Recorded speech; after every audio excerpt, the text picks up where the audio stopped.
When I was a young boy, about 40 years of age, I was listening to the adults that I have an uncle in America, that he is a very rich man. And then I used to hear stories that this one went to America, the other one went, and they make money. And I know we were poor. My father was also not making enough money, so we were living in a poor way. Happened my mother got sick, and she died. So I decided that I'm going to go to America and I'm going to make money. But I knew that in America, everybody's working. Everybody has a trade in their hands. But if you have no trade, very bad. So you got to have a trade, then you could make money. So I decided to become a woodturner. You know, this is something like a lathe, and you put in a 2 feet long piece of wood, and you use tools, chisels, and you turn out all kinds of design. And they used to make money.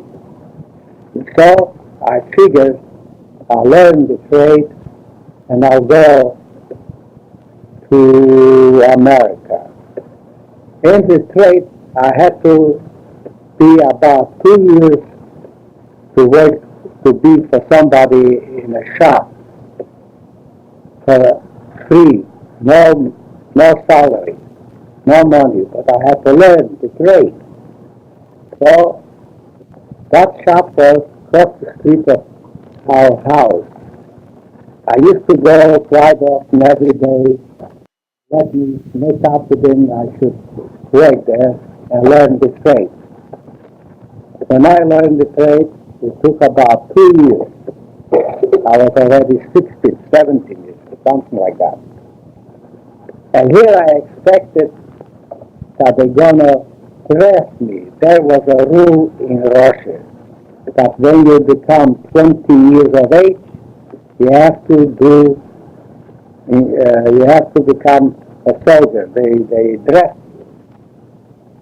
And so I was expecting that.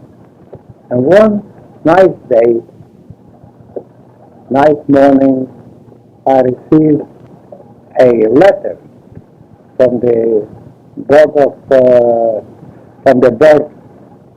the draft board.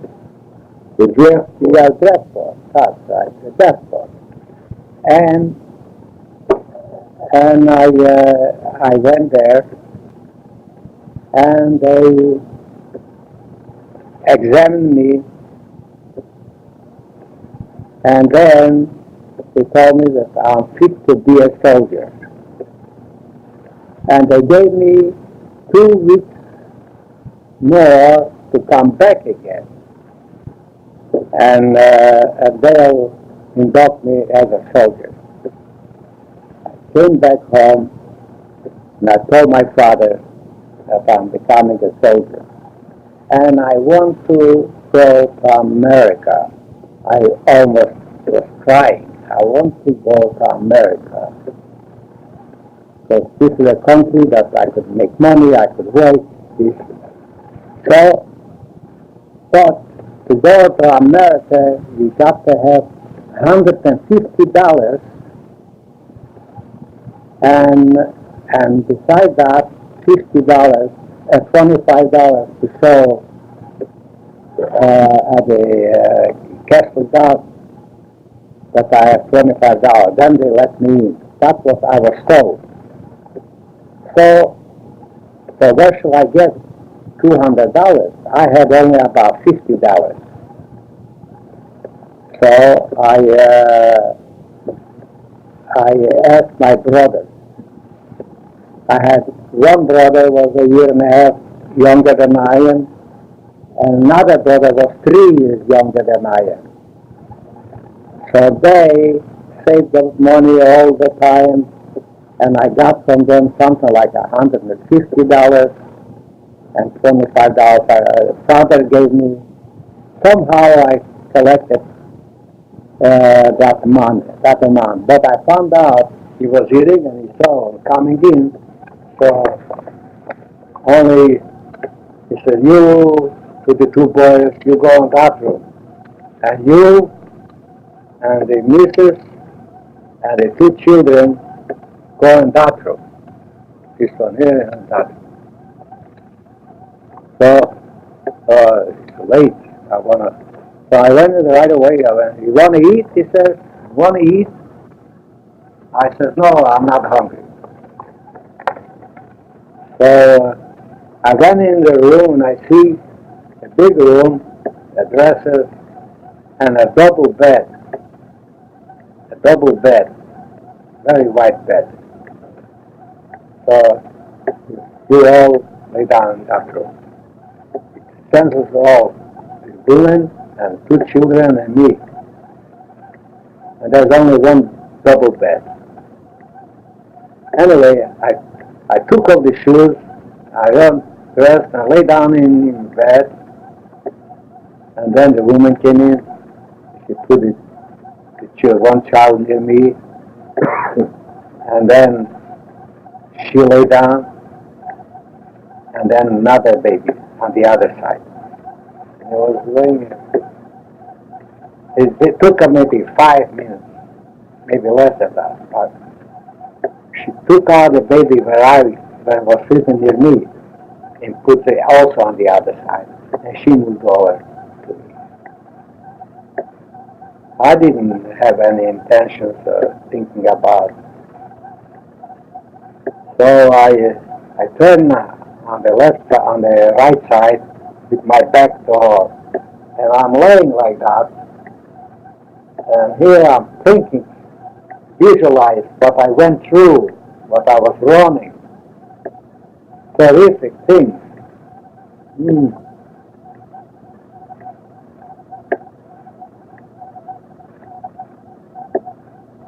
So,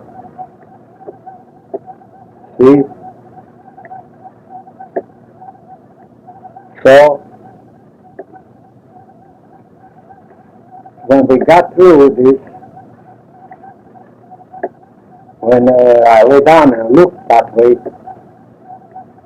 I see that man that was eating his supper, his dinner at the table. He is stop. Yeah. He is creeping to me on the floor, not walking, but he like he's creeping. I got scared as I'm laying there and I see he's creeping. I said, "What do you want?" I said, like this.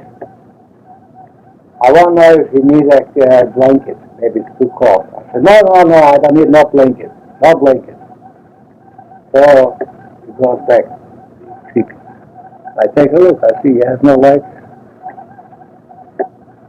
It's a shock. I was laying again, then I fall asleep. But about 6 in the morning, I hear a lot of noise. A policeman arguing with them. "You have too many people. You have to give me more money. If not, I'm going to tell the police." Like this. But here I start to shoot. For heaven's sake, I'll pay the money. I would pay the money. You shouldn't bother me. So, anyway, we settled with the police. So in the morning we got up. We had breakfast. And we were waiting all day. We were waiting all day till came another agent with again about 8, 9 folks.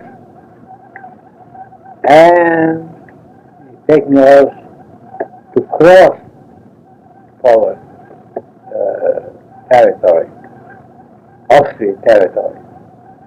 And when we crossed it, about to cross, we said to ourselves, now we are free. Russia cannot do nothing because we are out of Russia's territory. We are already.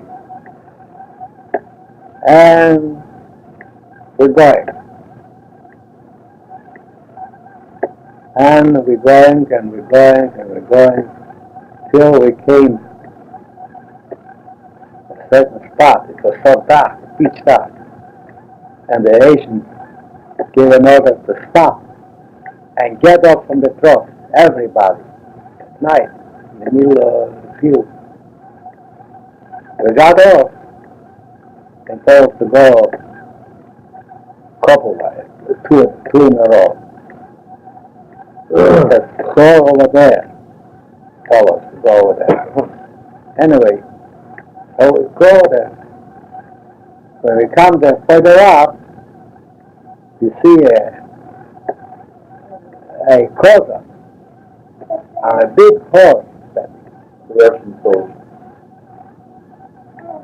on a big horse sitting, a whole Cossack. And on this side, the agent. And we passed through. And the Cossack counting 1, 2, 3, 4, 8, 10, 15, 20, counting. I suppose then as we went through, the agent gave money. Anyway, crossed, and when we crossed it, we were in Germany. So in Germany, some kind of... What was the Cossack doing in Austria? What was the Cossack? You said you were in Austria? Cossack was on the border of Poland and Germany. something like that. Yes. So then we got in. After Austria was Germany. We got into Germany. So there's a little town. So we got in a saloon. So there's a bar, a saloon, but everybody's sleeping. But in the back of the bar was a big room, a hall, with benches all around. By the wall, a bench. Everybody sat down. And we're waiting for our agent. And about 2 hours later, it's night time. We have to wait till the morning.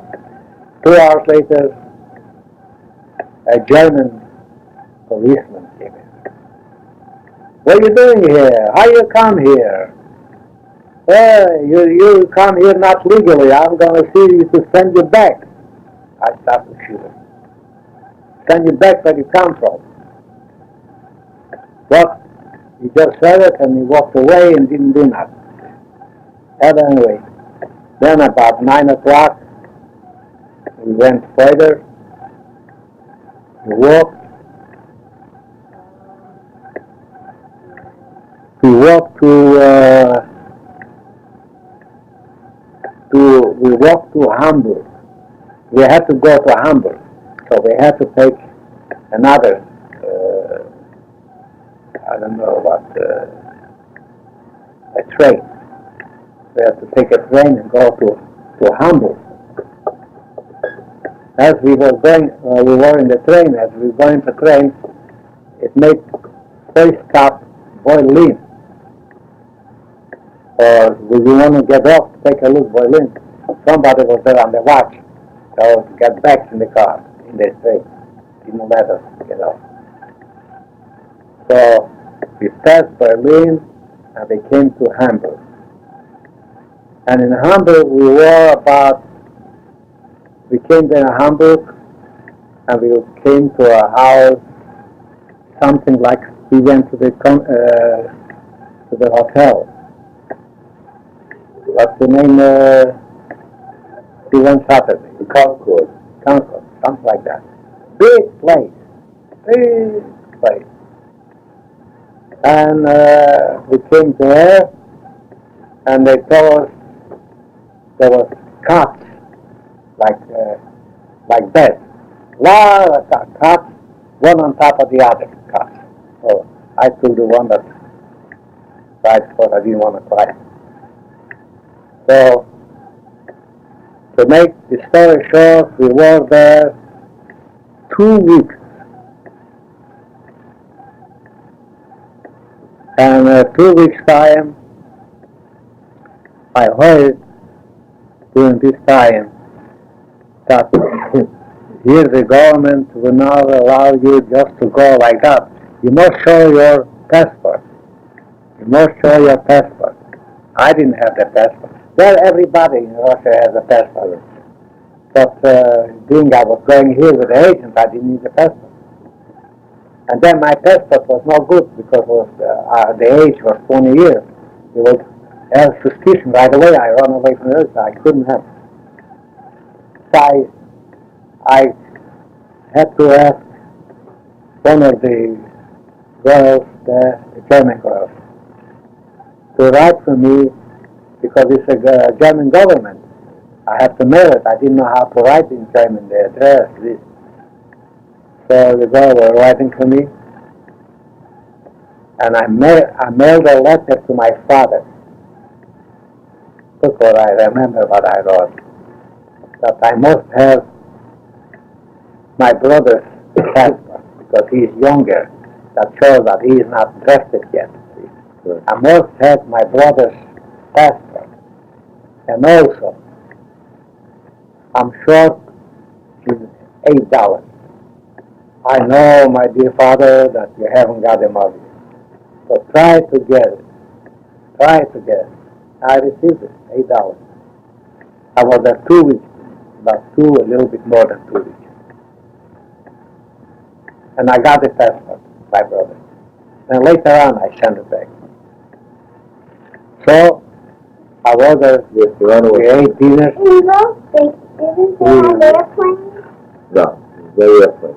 It was before airplane. Yeah, but why couldn't you walk out of the, why couldn't you just walk out of that place, the army, go to the train, get a ticket, then ride the train to another country? Because in those days you needed a passport.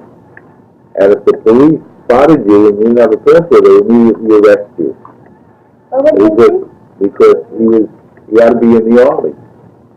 So he was running away from the army because they were very mean in the army. The What Jews did they especially. do? What They did they beat do? them, they did very bad things. Why Sometimes did they shot they beat them? because they didn't like Jews. Okay, anyway, this isn't the grandpa's story. Okay, go ahead, Daddy. So I was there every day. We walk around, we talk with people. And it was 2 weeks.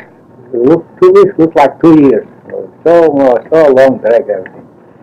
Finally, we practiced there, and there was Saturday was a sign not allowed to smoke on Saturday. So we were strict about it. I used to smoke that time. But anyway, then finally come the day when the boat is waiting for us to take us. Before you get to that boat, when I remember once you were telling me that you were in a wagon, that one of the wagons stopped on a bridge. Remember? Yeah, well, what What was that story about? I skipped it. Yeah. What was that about?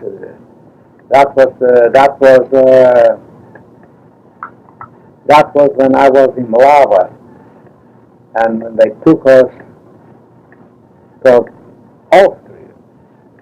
We were everybody got a truck. I got in a truck with a woman and 2 children. Yeah. I took the first one because I don't know why. I thought I didn't want to go behind. Maybe I'll. Is this the truck that the guy grabbed you and put you in it? That truck? That you said the guy grabbed you and carried you to a truck? No, that was a wagon with the 2 children and some other passengers. Yes, that's right. That's right. That's right. So as we were going from Austria or toward Austria with a truck, with a wagon, it was a long journey. We had to about 2 or 3 hours riding, and we came there. So I took the first expressman. It was in the line, and I was going like that about an hour. All of a sudden, the horses stopped going, and I see the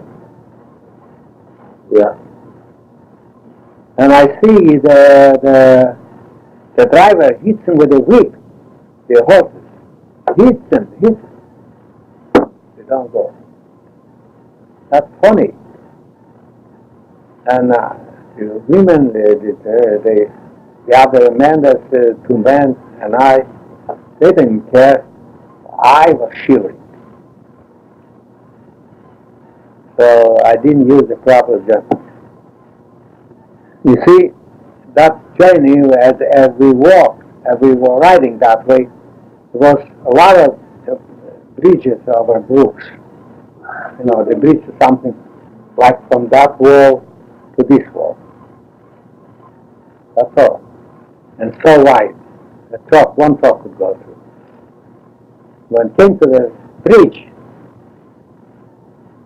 the horses, the driver made the horses to go very slow because it was shaky everything. They were afraid to break. Now, when we kept on like that, and there was every 2 blocks like distance like that, a lot.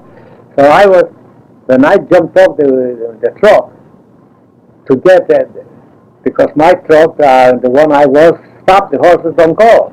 And the others, the rest of them was kept on going, and they were away. I hardly could see it in the dark. And I jumped off myself in the wilderness, and I ran to get those trucks. And what I figured, while the horses going very, very slow on the bridges, I could run. Yeah, that's what I figured. And being there a lot of these bridges there, so I'll get it. And that's what I run. I don't know how I did it. The excitement and the willpower. Finally I got it, and I grabbed at the end of the truck. And the expressman started to holler at me, I don't want to take you, my horse is as tired as it is, sir, I don't want. I got lost, I can't get mine and I can't get this one, I don't know where to go. I kept on holding, I didn't listen to him, till the people, while sitting in the truck, about 8, 9 people, they start to tell him, take him up, and they grab a hold of me by the hand, and they got me in the truck. That's what happened. Then when we had to go to Austria, to the saloon, I see the women there too, the 2 children. They came. I shouldn't do that. I went through a lot. They came after you, though. After, yes. But they came. I was shivering. So then finally, we took the train to go to Hamburg. At Berlin, they didn't let me off. Nobody. We came to Hamburg, so they brought us to headquarters. Big buildings. Yeah. Terrific. Yeah, okay, you mentioned that where you got the passport from your father. He sent you money with the passport? Yeah. Right? Okay. Ivana has a question now. Yeah. What was this lady and the 2 children doing there? They were also leaving Russia, Ivana. Oh. All these people were leaving Russia. A lot of people were leaving. Yeah, okay. You see? So this headquarters, There was about, there could be 5,000 people could have room enough. So anyway, we were there 2 weeks, and every day in the morning get up, and we ate breakfast, and we walked around, and this, that. Take 2 weeks. Till we were told, here, the boat is arrived, and we're gonna go with this boat. And here we start to go, around 4 o'clock. We had to go down the hill to the water. And we came, and I see a boat, a small boat, and nothing to it. Not funny, the whole thing. We were standing, we were told that the sleep was so terrible. What was the thing is this? That this boat took us to the big boat. See, because that's too shallow the water. Took to a big boat, a 3 or 4 story building. See? Now we came there, so everybody could. First of all, we had to go to the 4th class, not 3rd class, 4th class. We came down. The bed was made with a blanket, nicely, a pillow. Under the pillow was a plate to eat, a plate, a fork, a knife, and a spoon, and also a belt in case something happened to the boat to swim. That's all. So I got also the bottom boat in case anything happened. I could run out. I was figuring that. So we, I got in the boat, and in the other boat, the big one, and then we start out. A day, 2 days, we ate dinner.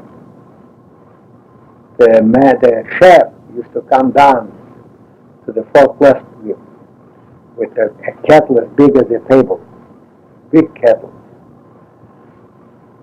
He won't carry it one hand, the other one, he brought it down, and they gave us, and then we had to stand in line. Each one had to stay in line with a plate of silverware. So gives us soup and bread. I don't know what else. I don't think anything else. Nothing to They drink? gave us the soup and the bread on the tray. We had to go away. We sit down on that cart, and eat the soup. You took the soup, you go back in the line, and they give you the meat. The meat. One day they pulled out with a fork. A whole head they gave me. A head from a kettle, from a little one, you know. A whole head on the plate. It was tasty, it was eating things like that, you know. And the bread, they gave us not regular bread. Bread they gave us like on a Frankfurter, a roll, you know, a Frankfurter. Yeah. They gave me 2 rolls like that, everybody. We ate it for about a week. We got sick and tired of these things. Oh, it's terrible. So, the one morning, I get up and I go over to the chef.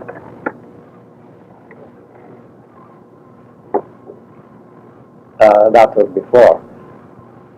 While we were in that boat for a week. So you go about the small boat now, or the big boat? The big boat. So I had nothing to do, so daytime we were congregating together, all the boys, and each boy was trying to show what he knows, what he sings. I used to recite a couple things. The boat was already in the water now. Yeah, it was warm. I was already a week in the boat, 7 days already. Took 16. They left the same day that you went onto the boat, right? What the The same day that you went into the boat left? Yeah. Okay. So, all day long you go around, we talk, we sing, we this, that. And you have time, so you go up on the Deck. over on the top, on the, what do you call it? Top deck. Huh? The top deck. Oh, the, Deck. Roof. on the, Roof. people going on the top, on the, Balcony. Where the people walk. Deck. well, walk. Don't walk, sit there, on the top.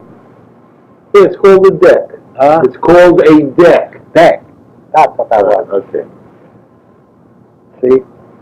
So, I have nothing to do, so I come up, I walk around, I can't talk to the people, I don't know, they're all strangers, you know. So, I come over to the main kitchen where the chefs, I see them waiting there. I go inside, and I said to them, do you want somebody to peel potatoes? I couldn't tell my cook, I don't know nothing about it.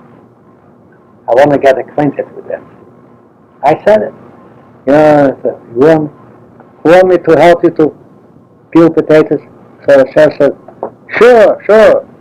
And he gave me, told me to sit down, he gave me a bag of potatoes, a big kettle, and I was peeling. I was glad to do that. So you can get more food, you mean, right? Yeah, something like that, see. Figuring. And I was peeling for about 2 hours. All right. And next morning I came over, you know me already, see. They gave me bread, regular officer's bread. You know, in the army, officer, they eat good bread. Very good. They gave me that bread. So I ate it. And the rest of them, they eat coffee and the rolls. Anyway, to make the story short, one day I come over, I said to the chef, can I buy from my friend some bread and coffee and butter? He said, all right. So he gives me a loaf of bread. He gives me a plate with butter. And gives me a pitcher of coffee. And I carry that downstairs. And I told him, boys, I paid $2.50 for it. I paid 50 cents only. Once he gave me for nothing. I collected money. I saw, and they were glad. And they couldn't budge. They couldn't go near them. See, I already was there. So I made a couple times like that. I made at that time about $6, $7. That was one thing. Another thing, I was on the deck, and I saw a sailor carrying empty barrels. I think I told you already. Yeah. And I saw him carrying the barrels, and I said to him, want me to help you to carry the barrels? I want to do something, you know. So sure, I'll save him a lot of weight. So he took me over to a place downstairs somewhere, and I took 2 barrels, from the tin walls. I took 2 barrels, he took 2 barrels, and I followed him. I go, then I go again and again, about 4 or 5 times. Then after we finish, he says to me, come here. He goes over, there's a bottle of wine. He takes out the pipe and puts it in the barrel and gives me to drink. At first I was afraid, you know. I didn't know what the hell this is. Then I drank it. It's cold and sweet, good wine. I drank. He said, drink more. And I drank it. I got drunk. He had to pull me back upstairs. That was the... now, other things what happened there is this. Nighttime, when everybody's sleeping, I hear commotion. One was trying to steal money from the other. See, everybody, I was sleeping, my money was in this box, I was sleeping on the top of the money like that. I was watching very much. And that man woke up or he didn't sleep, I don't know. He said, what the hell are you doing here? Well, what are you creeping here for? It's right by him there. So the other man started to look at him, and he must be a professional crook, who knows. He says, I was looking for a needle nighttime. Such a commotion. And one boy was talking to a Spanish girl one day. So when he came down, we all maybe we were jealous or what, but we want to make a laughing stock. So we made 4 sticks with a blanket. We made a hoop like. See, you can it was so much more till one nightman who takes charge there came down and says, if you don't behave yourself, they're gonna put you in a different room and they'll send you back. What's going on? He started to yell. Things like that happen. Then when you every day, 16 days, you go on the deck and you see the sharks, big ones, very big ones. They run by the boat up like that, zigzag, big one, and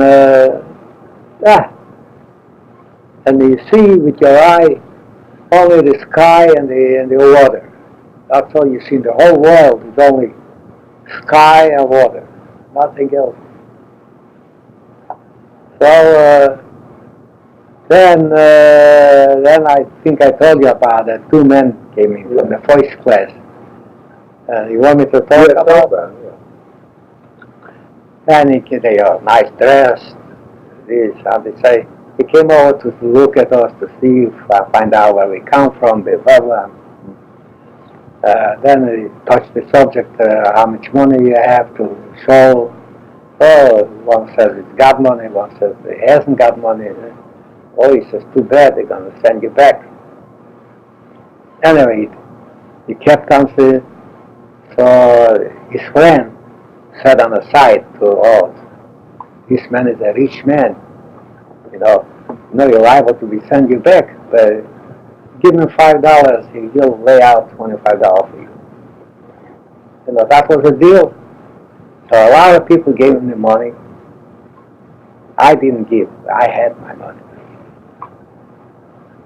And he used to come every day and get another couple customers. I gave him the name Sharks. They were looking for, what do you call that? Shark.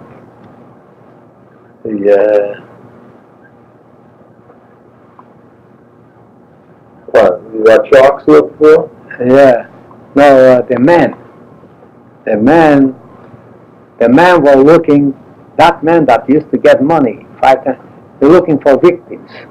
You know, every day you come. So, and the man that gave him $5 that he should lay out for him $25 was glad. He'll be safe, they wouldn't send him back. The story was when it came the last day, we arrived 16 days, so the first class people, they let them right off.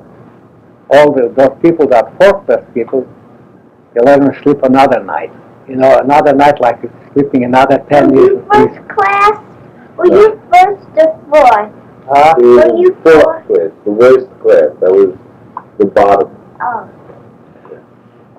So, when it came the 16th day, those men disappeared. And this man got over, they didn't send her back.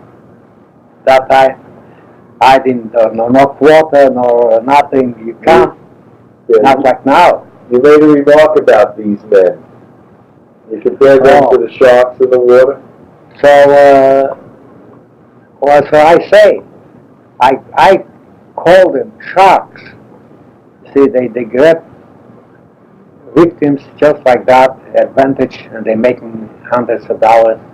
And they probably making a profession of that. Do you remember what you said, how you said it? Not all the sharks are in the water. Oh, so there are sharks in the water that everybody knows. But I know there are sharks in the boat. And I explain how. See, I call them sharks. See, what I mean to say, sharks are not only in the water. It could be in the boat also. See. Don't So, get it. yeah. Anyway. So we got off. Were there any other things that happened on the boat? Were there any other things that happened on the boat? Well, it happened, when it came in the high seas. You stay on the deck, you have to hold on to the bars because it lifts you up. I don't want to exaggerate, but I think it lifts you up about 6 floors high. The boat itself. And the worst part of it, we had our cayute was in the corner, the point of the boat, and the back of the boat. That's the two best spots because it's like this, comfortable, exactly like this. In the middle, it doesn't. You could drink tea, you could drink that, but in the back, terrible. Like a seesaw. Yeah, like this. But the boat is about I don't know about 200 or 300 feet long. So that's what happened. So that boat was coming rocking like that, and we see getting voice, and we see all of a sudden all the sailors are running and untying in the reserve boats, the little ones, in case they happen to drown somewhere. We got scared. Well, see the crowd. There was the Russians, there was Jewish, all kinds of people. Some Gentiles start to cross like that,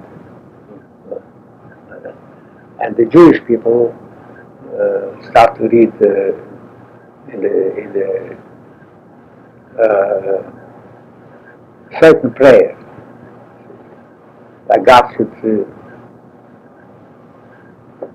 There is a saying in Hebrew.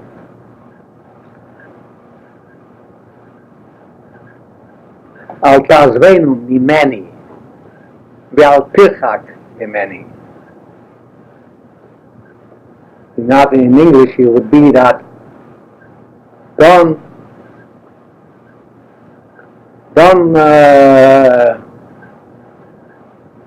neglect me and don't repulse me. Galpichak mimeni means don't repulse me. So all the Jewish people were saying, I also was saying, it was a terrific picture. When you see the water, you see the waves way up. You think, oh, you're going to get drowned. About 3-4 story, 6 floors high, very high. That was the thing that was in the while I was on the boat. And finally, we arrived and we got off. And how long did that storm last? How long did the storm last? Well, the storm left, I tell you. You see, the boat, as we don't notice it, the boat runs fast. No. So when you leave 5-10 miles, is probably the storm, there's no storm no more. Only here. So the storm lasted 1 day or 2 days? No, it was less than 1 day. 1 day that we had to go through that. What made us scared where we see that the sailor start to untie the little, what do you call it? Lifeboat. Lifeboat. So you see. Did you get seasick? No. But the others got seasick. Now, talking about seasick. No. So there's toilets, there's about 100 toilets maybe. Some of them seasick, some days. But even those that went to the toilet, so it's a toilet like your toilet. Well, we didn't have toilets like that. We had to go in the backyard. In Russia, we had to go in the backyard, and it's a little shanty and a big beach and a board over. And you're standing on the board and you're doing it. Here in the ship, there's a seat. You know, you could pick up the seat, you could close the seat, you know. So the people, and I was the same thing like the people. I got up on the toilet, and I'm doing it. So one day, a sailor saw this. He always travels. So one day, he goes in, he says the people studying, he goes over, grabs by the neck, and takes you on, puts you on it. Puts you on it, like you would take the Albert, take him and put him on the toilet seat. You put everybody on the toilet seat. Yeah, that's a fact. So what do you mean? What do you mean? Like, Yeah. say this was the toilet seat. The person would climb onto it. Right, they would sit on, like in the Persian toilet, Ilana. They would sit on the toilet like it was a Persian toilet, and the sailor had to show them how to sit down. He would lift them up and put them right down so they were sitting. Yeah. Yeah. Okay. So then the two sharks, they went away. Then next one we got up. So we went with brothers in Castle Garden or whatever it is. And then all they asked me when I arrived here, they asked me my name and how did you come? You run away from service? They asked me that. They understood. I said yes. That's all, and they let you go. You came in the place, and a man from the Hayas, that's their business, to take care of an immigrant. Right. Came over and asked me, have you got any relatives here? I said, yeah, I have an uncle. And have you got any? So I told him what. So he took my name and took the other one, everybody's name. Then we went outside, and he said to us, now follow me. Follow me. So we're walking, I don't remember the streets. See, now one lives there, one lives on Essex Street, one lives Rivington Street. He comes to the street with a number, walks out the door and says, here's your relative somewhere. So we were about 60, 70, walking right up here. And people in the street saying one to another, look, greenhorn, look, greenhorn. And everybody stopped on the side of them, look, like you would come from a different planet. Yeah. I was ashamed. So I walked away, and I was listening what people saying about the homeboy. Finally, they got me. So I gave the address, and I came. And I came to my uncle. Now, when I came to my uncle, the uncle was about maybe 2 months before me yet. So he was already about 2 months. I came to my uncle. They didn't know that I had a letter from my relatives from my home, telling me that when you come to America, to New York, I have a cousin or what.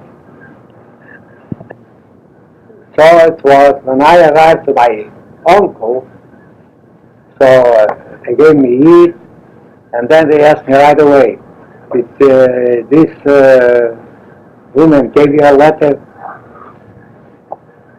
about a job? I didn't know what to tell them. I couldn't tell them no because they would probably find out, and I want to have a home. I said yes. So let's see the letter. Let's see the letter. So they take the letter and it says she addresses to her cousin in Newark